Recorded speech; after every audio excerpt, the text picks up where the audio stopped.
Welcome to the Mind Shift podcast. Join Rocio Perez, your mental performance strategist, as she navigates you through inspiring journeys with global experts. Explore breakthrough insights and awaken the potential within you wherever you are in life. Get ready to transform your personal growth. Here's Rocio to guide you. Welcome, everyone, to today's show. I'm so excited. We just had this extraordinary individual, Norlan Hernández, Dr. Norlan Hernández, on our show. We had an extraordinary conversation. I'm excited to have him here now on our podcast so that we can continue the conversation on entrepreneurship. Dr. Hernández, welcome to the show. Thank you, Rocio. It's such a pleasure to be here with you. Thank you so much. Now, we were talking about entrepreneurship and what we can do as we mold ourselves into this individual who can think through things in very different ways. What's your take on entrepreneurship? Boy, I have I think a unique perspective to entrepreneurship. And maybe it's not as unique, it's just not spoken of enough. And what I mean by that is that when I think about entrepreneurship, I think about the host of individuals in my community who have done this not because they have the capacity, the know-how, not because they have generations of entrepreneurs within their families. I think about the people that do it for survival. Think about the immigrants who immigrated out of Latin America because they fled death, literal death, poverty, and they're in this new context and they got to find a way to sustain their families, and the context doesn't provide the opportunities. They don't open the doors. And what do? They turn to entrepreneurship. And it's a beautiful thing when you start looking at how they blend their individual identities and their cultures and what they have to offer with entrepreneurship. They offer that within their context in a society, and they see success. I'm thinking about the paleteros. I'm thinking about the eloteros. I'm thinking about the restaurants, all kinds of our cultural cuisine being reflected in the restaurant business. I think about the services that we offer, the skill sets that we have, and then we turn them into entrepreneurial efforts. So when I think about entrepreneurs, I think about that. Now, being someone who has gone through a significant amount of education, I also know that there's an art and a science to this. And I think about the big major businesses now, and I think about how they operate, and I think about how does that translate to our people, and the single mother who is just starting a coffee shop, for example, the family who started a restaurant. How can we take some of those lessons learned, bring them to our community, help them scale and help them get above water, and through that process affirm who they are? So my take on entrepreneurship stems from that. I love that. And I love the fact that we can take it from anywhere. It is that child who starts their business. And I've seen it many, many times where a child sees a need. Other children don't have shoes. Women are losing hair, whatever it is. And then coming in from that adversity, coming into a new environment, I see the women coming in and selling their cultural clothing in many different places. So I love the take on entrepreneurship. How do we take that to an everyday experience? Because a lot of us are waiting for leadership, for us to be named leaders. Let's just put it that way. In order to have that entrepreneurial mindset in this world, what would you say to that to create opportunities and expand people's thinking? Well, what I would say to that is, if there's a desire to be an entrepreneur, and I genuinely mean that, because not everybody has that desire, right? Some folks have the desire to just find stability working for somebody within an organization and maybe not even move up the ranks. Maybe it's just, I just want the stability of a job. Well, entrepreneurs don't necessarily function that way. Entrepreneurs are the ones that are thinking creatively about how to do something differently and better and more efficiently. Entrepreneurs are the ones that look at society wherever they are at the doctor's office, at the park. They're taking a stroll around the neighborhood and they identify a need and they start asking the questions, how do I do something about that? What kinds of solutions, what kinds of product, what kinds of services can I create to solve that problem? How do I scale that? So I mentioned that because you mentioned kids. I got to share this story about my daughter. My daughter is 8 years old.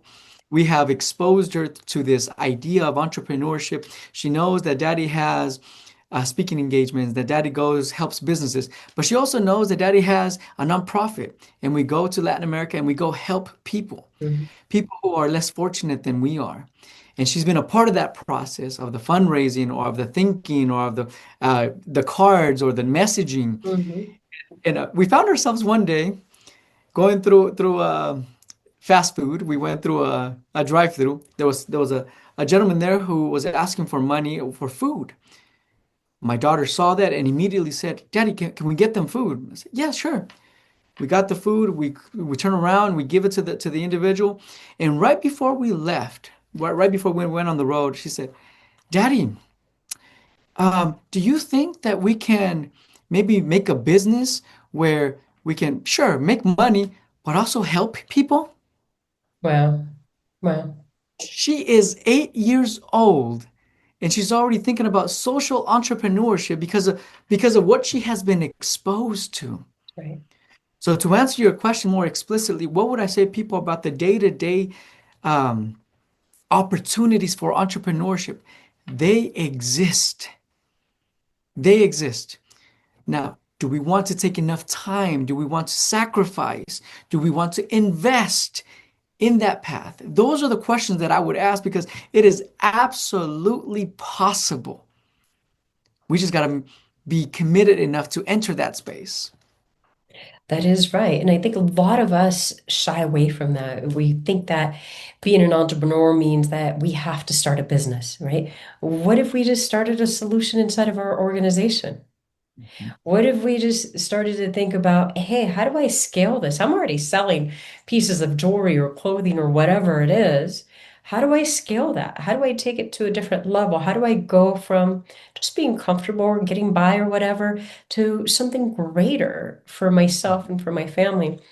One of the greatest things that I heard was of two pastors going through, and I'm sure a lot of people have heard this, that they're going through and they're like, he's teaching the young one and he's like figuring out how do I teach him a lesson?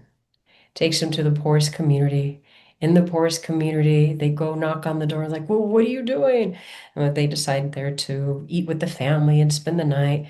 The next morning, the older one gets up and literally throws the cow over the only cow that they have, the cow that gives them milk and they make cheese out of and all these things, throws it over the ledge and it dies. And they leave. And the young one is like completely shocked. Like, how can you do that? That's all they had.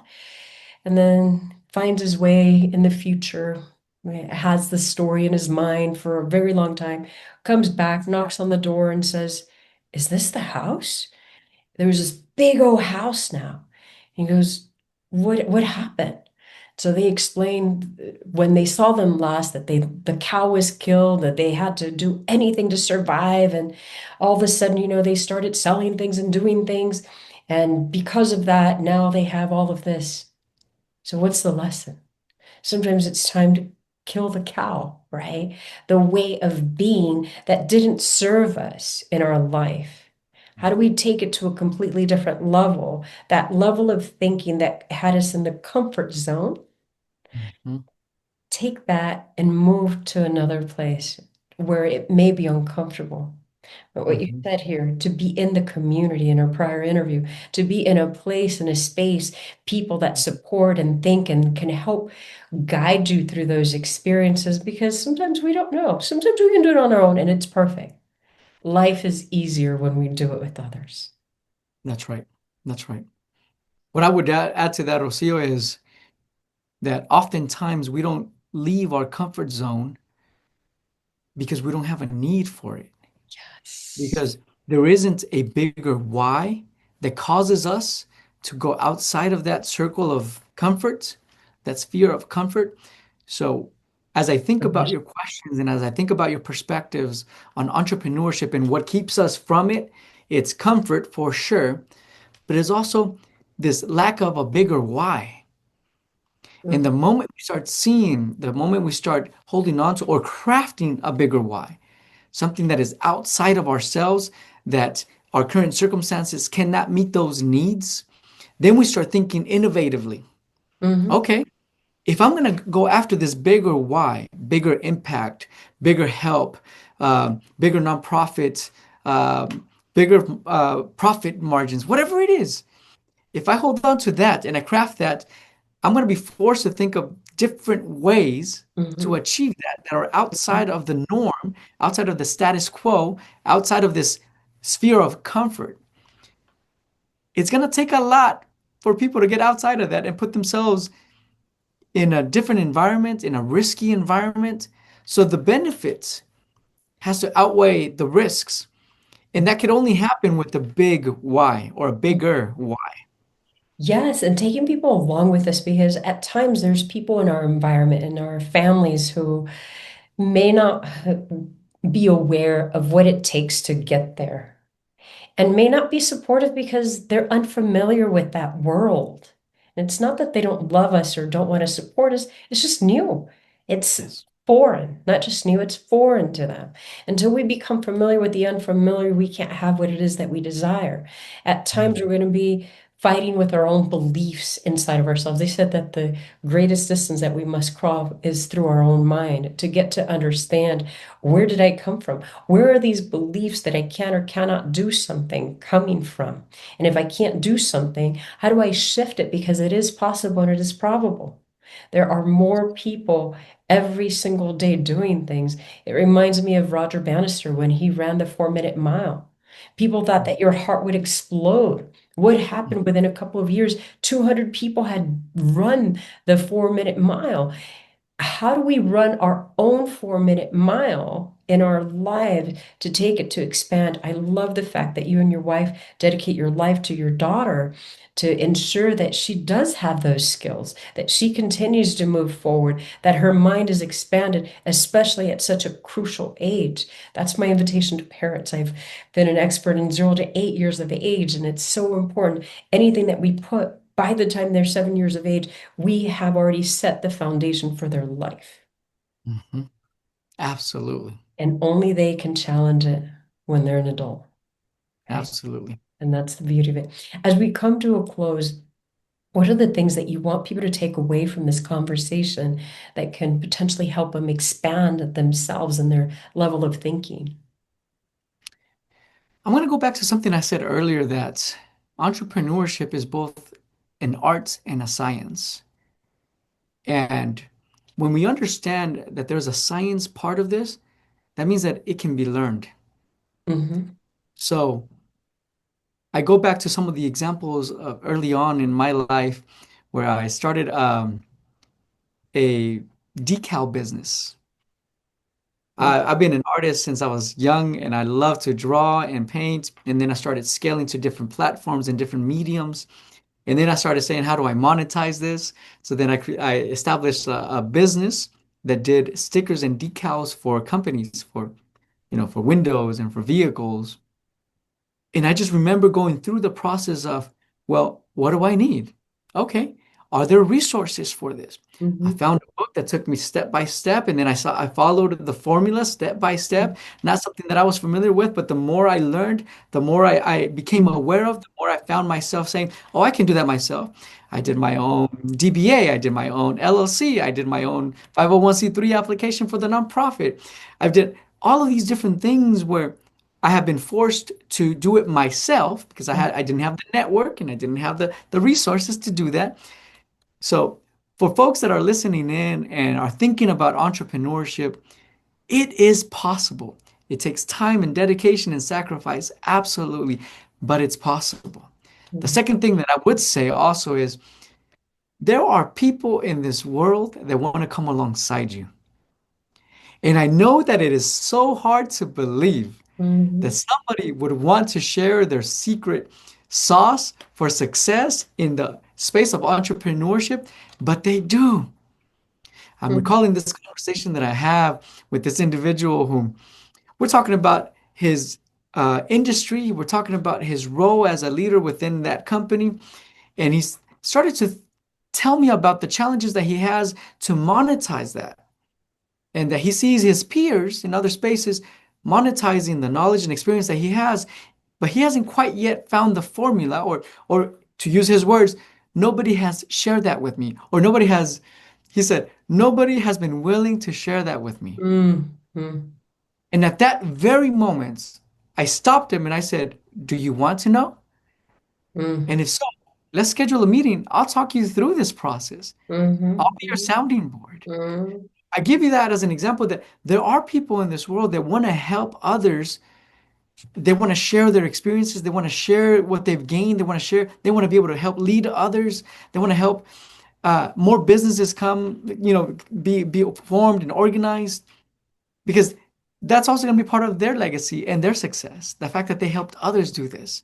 There's more of that than we might assume there is. So I want to make sure that the audience knows that, so that they start identifying people. A simple cold call. You enter a business. Hey, is the business owner here? I would love to hear how you got started. They love talking about themselves and about their success. Don't be shy to do that. Go to the Chamber of Commerce meetings, network, mingle, go and just talk to people, learn from them. People are more open to doing that than we might expect. Wow.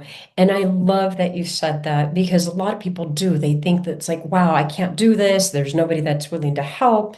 And there is times that we must be willing to help ourselves too at times, right? I get a lot of people hitting me up on social media like, Rocio, guide me through all of this. I'm like, that's going to take a lot more than what I'm able to give in this moment, right?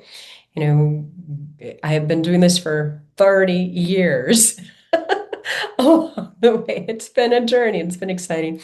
And Norlan, thank you so much for the thoughts, the insights that you bring into the conversation, the resourcefulness, the connection, the entrepreneurial mindset, the asking those ganas, that grit that is important for all of us to have.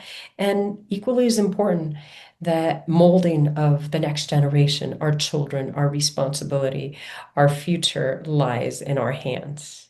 So thank you for being here today. Yeah, thank you for having me, Rocio. Thank you.